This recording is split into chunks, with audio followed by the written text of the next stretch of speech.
Hi, ako si James. Kulot ako pero may pangarap na pumayat.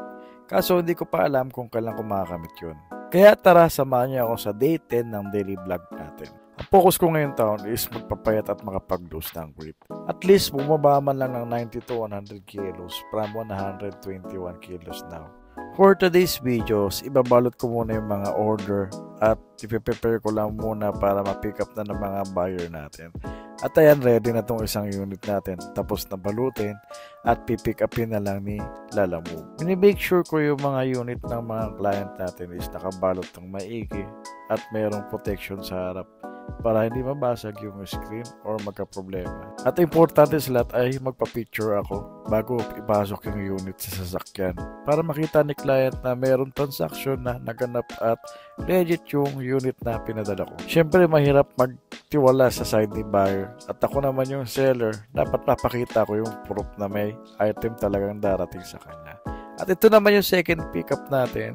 4 units naman isasakay na sa L300. Actually, nasakay na yan. Paalis na po si Madam at nagpa-picture na lang ako. So, partial pa lang yan. Meron pa kasing maraming unit na pinapagawa si Ma'am.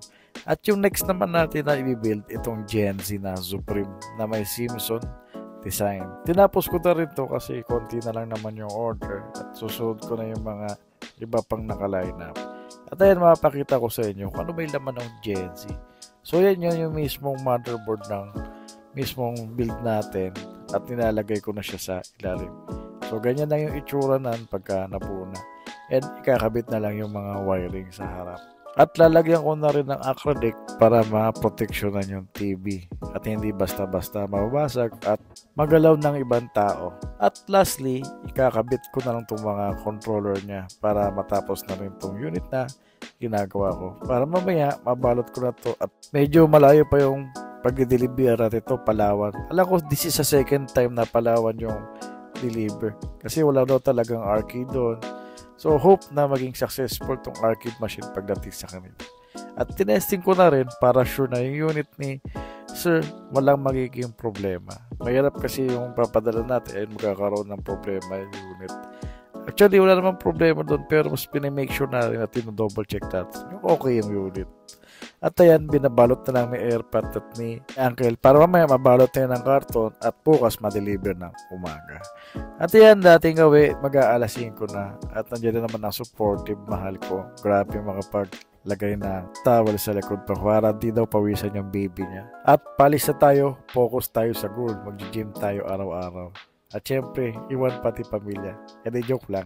Yung good ko ba narinig yun? Kaya rin doon pala yun. Basta ang importante, consistent ka sa pag-gym. At yung mga kinakain mo is mga healthy. Mahirap kasi nag-gym ka, tapos kain ka ng kain na masasarap. Pangit pagiging resulta ng pag-gym mo. Tapos hindi ka pa marunong mag-calorie deficit kung ilan yung ini-intake mo araw-araw. Napaka-importante yan para makontrol mo kung ilan yung pumapasok na calories na kinakain mo araw-araw. Research na rin ako about dito kung ano yung mga kailangan. Medyo mahirap talaga sa una kasi kailangan mo timbangin yung pagkain para malaman mo kung ilang calories yun. Tapos kung ilan yung protein na kailangan mo araw-araw. Actually, maraming way para malaman yan. Aaralin mo lang talaga at aalamin mo lahat para makontrol mo yung mga ini-intake mo. At today's workout ka pala mga kabilog is full body tayo. Pag sinabi kasi full body, halo-halong exercise yun eh.